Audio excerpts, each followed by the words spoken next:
Doctor Younis sir, আপনার প্রতি আমার সালাম। আপনি হয়তো নিজের চোখে দেখেছেন কিছুদিন আগে আমাদের বাংলাদেশটা কেমন হয়েছিল। হাজারো শিক্ষার্থী, স্টুডেন্ট সবাই কিন্তু পুলিশের গুলিতে নিহত হয়েছিল। রাজনীতির পথে নেমে গেছিল শুধু চাকরির জন্য।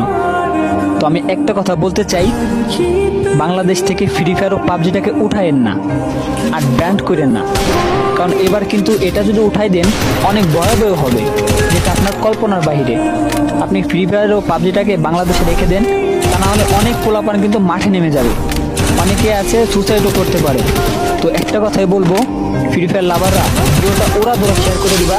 আর হ্যাঁ, এই কথাটা মাথায় রেখো, free fire always free fire. ধন্যবাদ।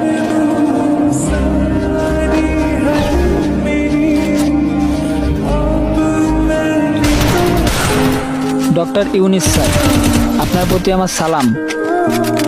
আপনি হয়তো নিজের চোখে দেখেছেন কিছুদিন আগে আমাদের বাংলাদেশটা কেমন হয়েছিল। হাজারো শিক্ষার্থী, স্টুডেন্ট সবাই কিন্তু পুলিশের গুলিতে নিহত হয়েছিল। রাজনীতির পথে নেমে গেছিল শুধু চাকরির জন্য।